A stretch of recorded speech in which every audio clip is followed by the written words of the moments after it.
folks, welcome into another edition of That Betting Show for August 1st, 2019, your one-stop shop for all your sports betting needs. He's Teddy Cibrianti. Give him a follow on Twitter at Teddy_covers. I'm Donnie Seymour at Rightside VP. Teddy, winners and losers at the trade deadline, but more importantly, back in our life, yes, it's August, yes, it's football, and we're going to get a kickoff tonight a little bit later. We'll talk about that in the show, but let's get to the hot topics here, Teddy. The Braves made some pretty good moves out there, and the Astros fortified that front line. Mets also don't move Syndergaard here. When we take a look at the Astros, Teddy, when you're looking at playoff baseball, you want that three-headed monster. It looks like they now have that there. As long as they stay healthy, Verlander, Cole, and Greinke looks like a formidable duo there. And the Astros sitting at plus 125 now to win the AL and plus 290 to win the World Series. Clearly the favorites. The Braves in the NL East made a little bit of moves here, built up that bullpen. And maybe you took a look yesterday and saw Luke Jackson on the mound blowing yet another save, and they said, you know what? Let's pick up the horn and make sure this doesn't happen again. Should be an interesting run. The Braves sit plus 375 to win the NL and 850 to win the World Series. And how about those Mets, Teddy? They got 4 starters.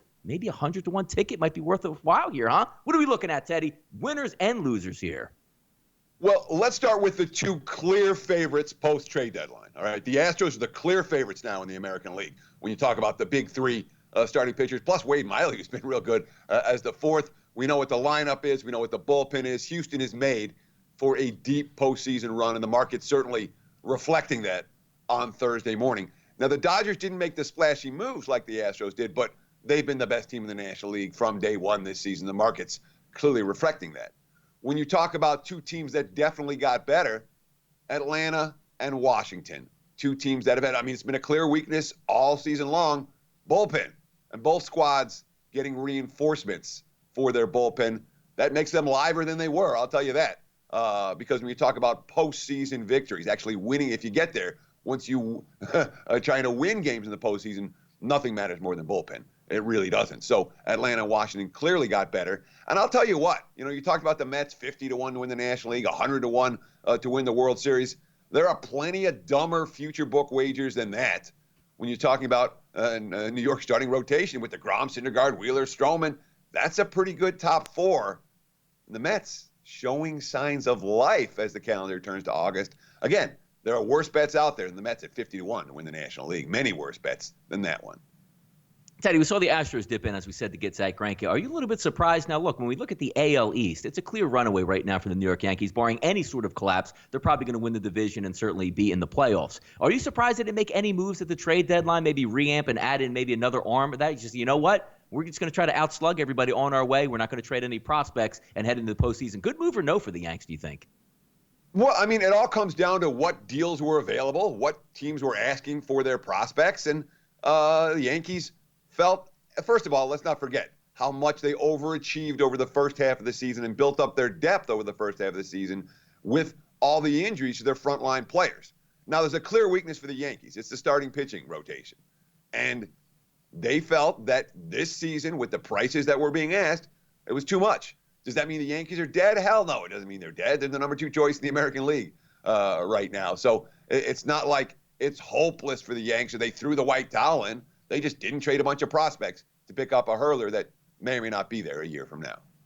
How about this one, Teddy? Never stops here, right? The NBA figured we already had our deadline there for free agents. We already had the end of the season. We're looking what's going to take place next. And how about this? The Westgate reports out nice 6-figure wager on the Philadelphia 76ers. Say, oh, my goodness. This guy's going all in on winning a title or maybe the division or maybe making it to the NBA Finals. But no, how about this, Teddy? $100,000 bet on the Sixers just to make the playoffs. You know what the payoff on that's going to be? Right around $2,000. They also reporting it's the same gambler last year, Teddy, that took a minus $10,000 wager and profited a few $100, actually $670 on the Golden State Warriors to make the playoffs. Hey, if you got the money, lay it down. Some people trying to bet on these sure things out here, Teddy. Good move or bad move or, hey, who could use another couple grand? Why not, right? Well, you're getting 2% on your money. You're putting it down now. You're not going to get paid till next April.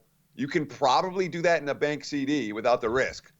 It's not the type of bet that I would make. My old friend Paul Howard, who I used to do a show with here at SBR, used to call bettors like this, call them bridge jumpers, because they're going to win a bunch, and you're going to make a bunch of small wins and a bunch of small wins you don't expect. But the one time you lose one of these wagers, it wipes out all of your winnings. And look, the Philadelphia 76ers are clearly, the mind's on NFL, are clearly a supposed to be a playoff team next year. This price range to get there, the injuries strike, weirder things have happened. Not a bet that I would make. Interesting to look there at the futures market also, Teddy, to have one city, not one team or one state, one city there controlling right now with the Clippers plus 325 and the Lakers 425. We have a whole summer to talk this over. Obviously, the NBA is not going to get underway till next October, but still interesting to see some of these gamblers and fire on some of these plays. It is certainly fun to talk about. How about the NFL round training camp edition today, Teddy, for August 1st, 2019? Tom Brady. Hey, all the avocado ice cream you can have. He's actually trying to put on a little bit of weight because he's getting up there in age. How about this, Teddy? He wants to take, more of the absorption of the hits, try to stay healthy. He turns 42 years old this week, and we'll see how high of a level he continue to play at. And how about this one? An interesting one for a left tackle spot. When you look at Trent Williams, one of the better left tackles in the league of the Washington Redskins, they signed Donald Penn, who turns 36. That pretty much foreshadows, Teddy, what we're looking at, maybe an extended hold effort Williams, or in fact saying, I ain't playing for you. You better trade me. There's nothing I like about the Washington Redskins so far in training camp. I'm going to put that very, very clearly. When you talk about a team that's sending all the wrong signals right now, and a coach who's not going to be there next year if they lose again, crash and burn, maybe. And Donald Penn, how many different one-year deals has the guy signed over the last 10 years? Nobody wants him a second season. Not pretty. As for Tom Brady, look. The history of the NFL is very clear. Quarterbacks turn 40, they get bad. We saw it happen to Brett Favre. We saw it happen to Peyton Manning. It hasn't happened to Tom Brady. Is this the year? He's trying for it not to be. The betting markets don't seem to think so. Patriots still priced as the single best team in the NFL, over under 11 wins. Yeah, I had to take a step back when I saw that. We know he's in his 40s there, but actually see it's 42. Not even like, hey, he's going to turn 42 in December. He turns 42 in a few days here. Also, some late-breaking news here as well that we're looking at the TV. Melvin Gordon, Teddy, running backs don't matter out there, demanding a trade from those Chargers here. So we'll keep an eye on that and more as we get moving along. But let's take a look at a little bit of college football today. Top 20 college football preview right here on That Betting Show. Today's edition, those LSU Tigers in the top 10 here. LSU is a 50-1 ticket here to win the 2019 NCAA title. Team total on the season for him, Teddy, 9, and that's at minus 115. LSU finished 10-3 last year in 2018 and 5-3 in the SEC. Orgeron comes back a 25-9 overall record. They went out, Teddy, spent some big money because the one knock we always had on LSU is, man, can we have a forward-moving offense here that uses the passing game? Looks like they might be able to do that here with Joe Brady from New Orleans. He's going to have Joe Burrow to deal with as a returning quarterback, some pretty good wide receivers back. So the talent at LSU, as we know, is always there. It's going to be tough on defense to replace first-round draft pick Devin White. We'll see how they do with that this year. But also the Tigers head on the road week 2, Teddy, to face Texas. But as always, seems like the season's always come down to playing Alabama. This year, those LSU Tigers, Teddy, are going to Tuscaloosa. Sure. There's a fair bit of hype about LSU here in Las Vegas. They're being viewed as one of the contenders. Certainly when we talk about the national rankings, they're in the top 10. 7 starters back on offense, 8 on defense. You have a returning quarterback. You have a top 5 recruiting class. Again, Orgeron, that's what he does. He's a very capable recruiter. That's how he's risen this far in the collegiate ranks. And, of course, you talked about the new assistant, the key new assistant in terms of Joe Brady, the LSU passing game coordinator, hired from the Saints to integrate elements of the Saints passing game into LSU's playbook. Is Burrow the guy to run this offense? He says he's on board. He wants the run-pass option. Quote, this is what I'm used to. He threw for close to 3,000 yards, 16 touchdowns last year, ran for another 400 yards and 7 scores. You have to like the offensive line. You know me. I'm always worried about what's going on in the trenches. And for LSU, 4 returning starters. 2 guys started all 13 games. Another guy started 11. Another guy started 10. That's good news with your returning senior quarterback and an offense that he appears to be fairly capable of running. Though I'm not in love with him. I'm really not. Now, obviously, you talked about Devin White, and trying to replace him, the Butkus Award winner. They're counting on some freshmen on defense. There's plenty of talent for LSU. But when it comes to betting market expectations, this team's going to have to put up points and put up points in bunches to cover some of these spreads. The market's not sleeping on the Tigers' potential, not sleeping on the new offseason hires, and not sleeping on the fact that LSU looks to have a whole lot of talent on both sides of the football. I wonder if the Tigers are going to be capable of covering some of the bigger numbers they're going to be asked to lay this year. I would certainly expect them early on to try to run up the scores and get everybody comfortable in the new offense. This is not a team to fade against weaker squads in September. Yeah, LSU, obviously, we know the SEC, money really doesn't matter too much. They're spending a lot of money on bringing on offensive talent to coach them. As also, we talk about Dave Aranda on defense, one of the highest paid coordinators in the country. We'll see if it pays off this year for SEC. But tomorrow, we'll preview yet another team on our countdown to college football's opening day. Segment 2 here, Teddy. Overnight line movers. How about a total on the move in Baltimore? No surprise at Camden Yards here. Markets opened up around 10, now sitting at 10.5 tonight. Thornton versus Wojciechowski.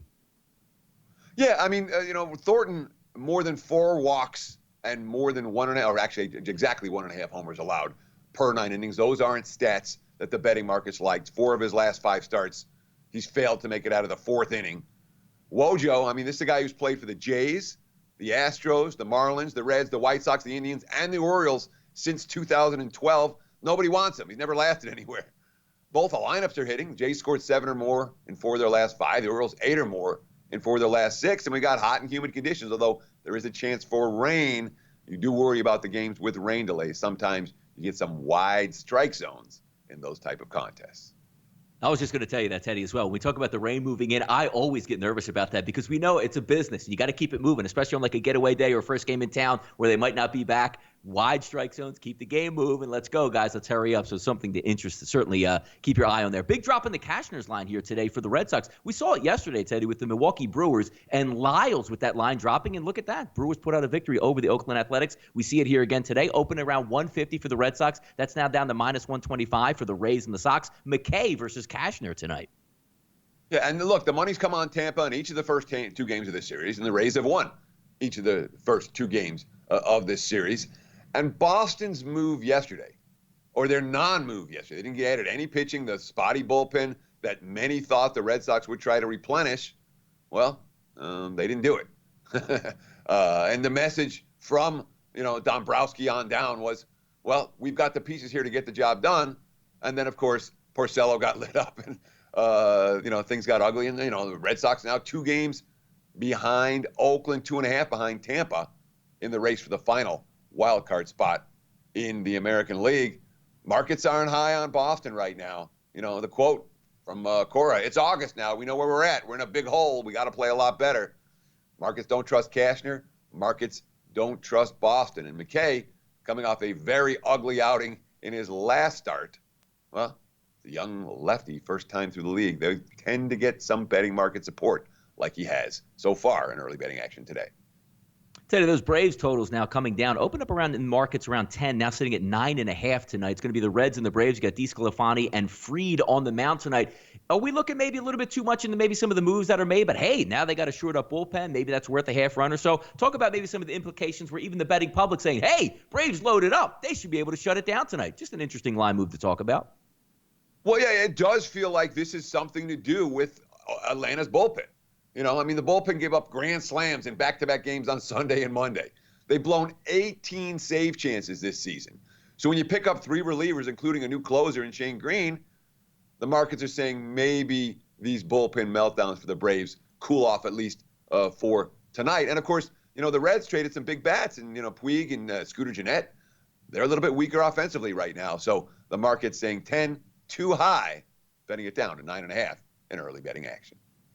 How about this one, Teddy? Watch what you bet tonight. Yes, we're going to watch a little bit of NFL football tonight. You know what the interesting part about this, going over it as well, Teddy, is I usually look at it and saying, you know what? Major League Baseball has home run derby. I look forward to it. I watch a couple pitches, a couple balls leave, and say, you know what? I'm sort of tuning out here. But tonight, I'm definitely going to watch at least a series or 2 in this game, Teddy. But it's always fun to talk about. You have the Broncos and the Falcons tonight. Falcons favored minus 2.5 total. 34.5, which now I'm seeing at SBRodds.com right now, Teddy. Looks like it's coming around that 34 to 34.5 range. Even a 33.5 is now showing up there. Moneyline split minus 140 plus 120. It's the Hall of Fame preseason opener. Let's get some football, Teddy. All right, let's start with the knee jerks. All right, number one knee jerk reaction is the markets are betting against Dan Quinn. Last year, the Falcons scored a grand total of 27 points in 4 preseason games. They lost them all by double-digit margins. They were dogs in all 4 of those games. 2017, they lost all 4 as well. So we're talking about 0-8 straight up, 0-8 against the spread. Worth noting in 2017, 3 of the 4 losses were by 6 points or less, and they were favored in 3 of their 4 preseason games. So the markets have definitely caught up with Dan Quinn in that regard, and the money pouring in on Denver. That being said, I'm seeing mainstream sources saying that Joe Flacco's the number 1 quarterback tonight. Joe Flacco's not playing tonight. Okay, from Vic Fangio's mouth. Okay, maybe he changes, maybe he's lying, but where you want to get information from the preseason is local papers. If you're trying to cut corners and go to the aggregate sites, oh, look what the quarterback rotations are. That will hurt you more than it will help you.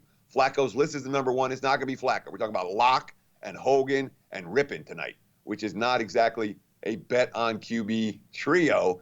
And this is an interesting quote from Vic Fangio, because he wants to see the offensive line. It's a rebuilt Denver offensive line. He wants to see that offensive line in play, but he wants to see them do certain things that they're not going to be doing necessarily in the regular season. Quote, yeah, let's see who can block a good pass rusher without chipping them. Even though they've got the box loaded, let's see if we can run the ball up the middle. Those aren't bet on quotes. That's, all right, we're going to try to do this stuff, and if it works, great, and if not, we'll work on it more in practice. Tough game for me. I can understand why the money's come on the under. Hall of Fame games tend to be low scoring, and it's hard for me to picture this game being a high scoring shootout.